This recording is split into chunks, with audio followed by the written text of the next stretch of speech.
Okay, boys and girls, more updates. Somebody asked to show what my export settings from DAS was, that were, is, am. So I thought I would show you that, as well as talk once more again about something you need to know about the way files come in from the ini file. So first of all, here's here is my export settings from DAS. Okay, so these are pretty straightforward. You don't want to export things that are hidden. Figures, props, if you have props with them, you can do that. You really don't need to have the animations checked, obviously, but I just leave it checked. It doesn't hurt anything.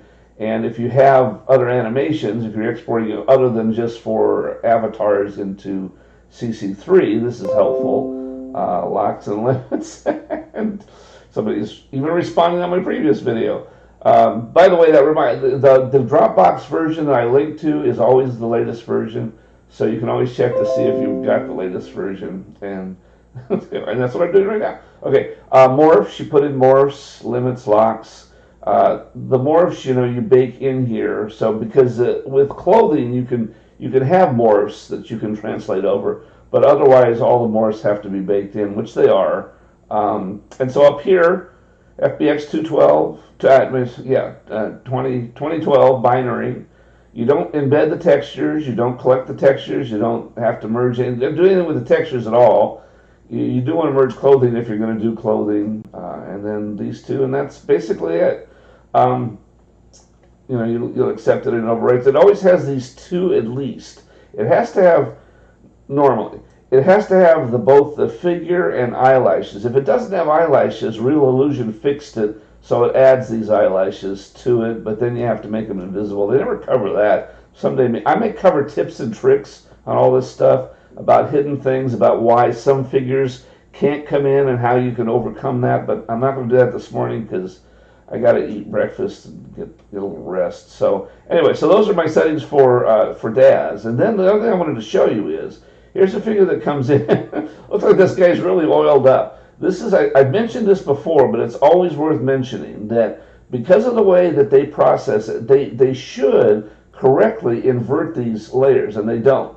So sometimes you have to invert this, and sometimes you don't. And you might say, well, Mike, I don't understand. Well, part of the problem is it depends on how the textures come in. If they come in as roughness maps, then they always need to be inverted. If they come in as specular, then they don't. And the only way you're really going to know is if it turns out real shiny like this. So if it turns out real shiny, then you want to invert the maps. And that's pretty simple to invert. I'm getting all kinds of crap here.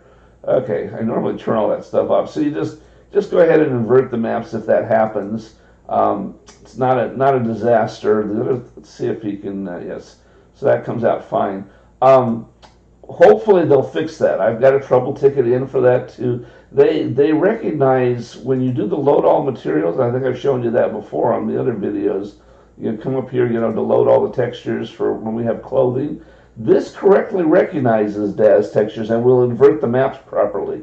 But for some reason the ini file doesn't. The ini stuff needed a lot of work, and I think they rushed it out the door. So anyway, so that's it. So those are a couple things I wanted to show this morning. I will make a tips and tricks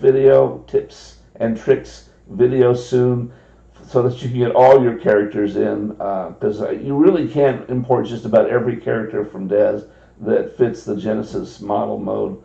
But I won't get to that till later. So hopefully this helps.